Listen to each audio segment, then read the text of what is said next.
जल के स्रोत। इस वीडियो में जल के विभिन्न स्रोत।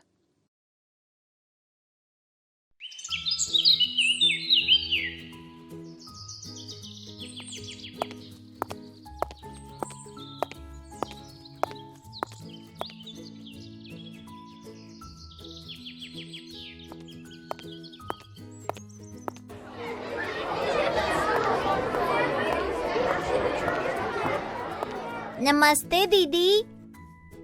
नमस्ते बच्चों। अरे क्या सोच रहे हो खोजी? दीदी, मैंने और सवाली ने रास्ते में आते समय नदी देखी, तो मैं सोच रहा था कि ये नदी कहाँ से आती है और कहाँ से आता है इसमें इतना सारा पानी। दीदी मैं बताऊं? हाँ सवाली बताओ। वहाँ एक झरना भी था, वहीं से आ रहा था नदी में पानी। दीदी, फिर झरने कहाँ से आते हैं? उनमें पानी कहाँ से आता है? खोजी, झरने ऊपर बर्फीले पहाड़ों की बर्फ पिघलने से बनते हैं और बर्फ जल चक्र की प्रक्रिया से बनती है। मतलब पहले पहाड़ों से बर्फ पिघलती है, फिर छोटे छोटे झरने बनते हैं, फिर बहुत सारे झरने गिरते हैं नदियों में।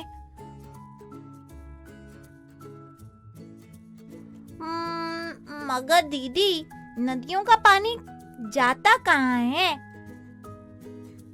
नदियों का पानी समुद्रों में जाता है। तुम्हें पता है बच्चों, ये सभी पानी के स्रोत हैं।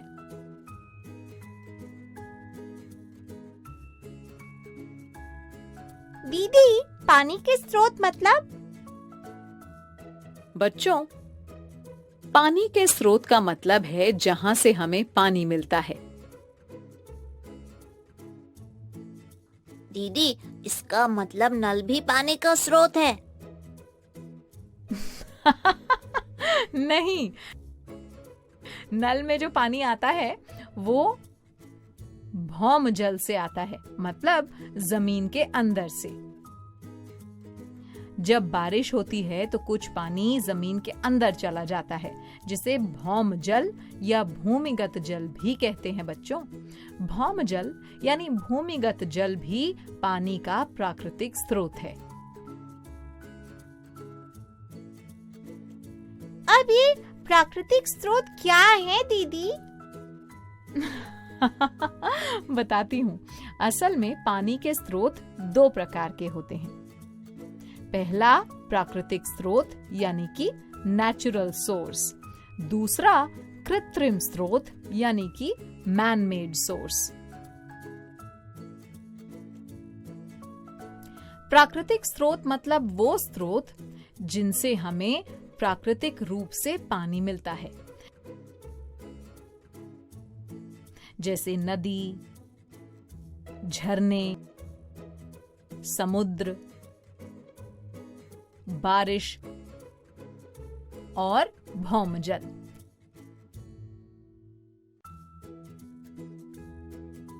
कृत्रिम स्रोत वे जो इंसानों द्वारा बनाए गए हैं, जैसे ट्यूबवेल, कुआं, नलकूप, बावड़ी, तालाब आदि।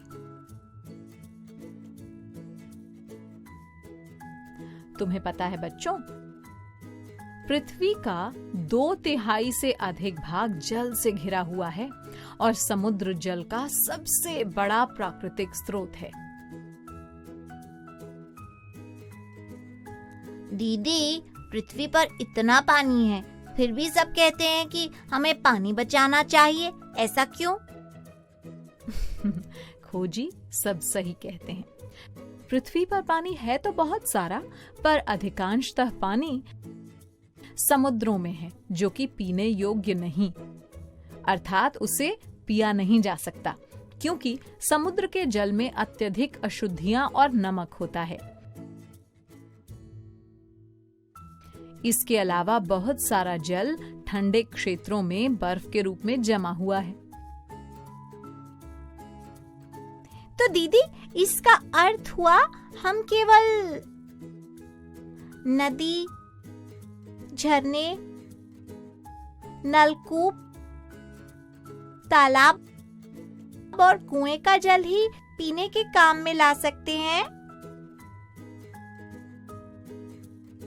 हाँ सवाली, पर क्या तुम जानते हो इन सभी स्रोतों में पानी बारिश से आता है? ओ दीदी, इसका मतलब तो बारिश का पानी भी शुद्ध होता है और हम बारिश के पानी का उपयोग भी पीने के लिए कर सकते हैं। बिल्कुल सही खोजी। वैसे तो बारिश का पानी शुद्ध होता है, लेकिन जिन स्थानों पर वायु प्रदूषण अधिक होता है वहां पर वर्षा के जल में विभिन्न प्रकार के अम्ल उपस्थित होते हैं और ये पीने लायक नहीं रहता। इस तरह की वर्षा को अम्ल वर्षा या एसिड रेन भी कहते हैं। अरे वाह दीदी, आज तो हमें पानी के बारे में बहुत सी नई नई बातें जानने को मिली। अच्छा बच्चों, अब तुम सब पानी के स्रोतों के बारे में समझ चुके हो, तो मेरे कुछ प्रश्नों के उत्तर दो। पूछिए दीदी। तो बताओ, जल के प्राकृतिक स्रोत कौन कौन से हैं? दीदी, प्राकृतिक स्रोत वे स्रोत हैं जिनसे हमें प्राकृतिक रूप से पानी मिलता है, जैसे नदी, झरने, समुद्र, बारिश और भौमजल। अच्छा, अब बताओ, नदियों में पानी कहाँ से आता है और कहाँ जाता है? दीदी, नदियों में पानी झरनों से आता है और झरनों में बर्फ के पिघलने से। और दीदी, नदियों का पानी समुद्र में जाकर मिल जाता है। शाबाश बच्चों। अब ये बताओ, जल के कृत्रिम स्रोत क्या होते हैं?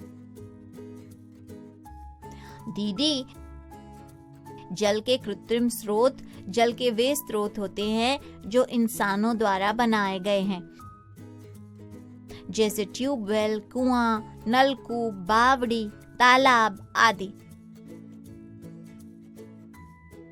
अरे वाह बच्चों, तुम तो सब समझ गए। चलो, अब संपर्क भैया से मिलो। मैं आया आया आया आया आया।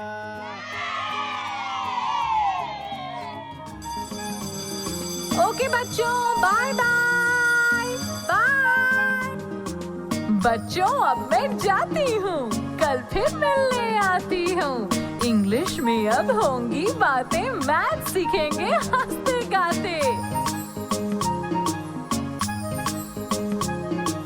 पहेली, किस्से और कहानी सुनना अब तुम मेरी जुबानी। बात पड़ी है सीधी सीधी, मैं हूँ आपकी संपर्क दीदी। संपर्क फाउंडेशन।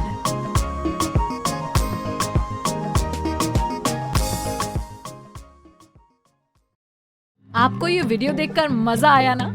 अगर आप इस वीडियो से संबंधित अन्य संसाधन जैसे कि अन्य वीडियो, गतिविधियां, क्विज इत्यादि देखना चाहते हैं तो अभी डाउनलोड करें संपर्क स्मार्ट शाला मोबाइल एप्लीकेशन। और हाँ, अगर आपको ये वीडियो अच्छा लगा हो तो इसे जरूर लाइक करें। और भी नए नए वीडियोस देखने के लिए सब्सक्राइब बटन पर क्लिक करना न भूलें। मिलते हैं बहुत जल्द YouTube और संपर्क स्मार्ट शाला ऐप पर।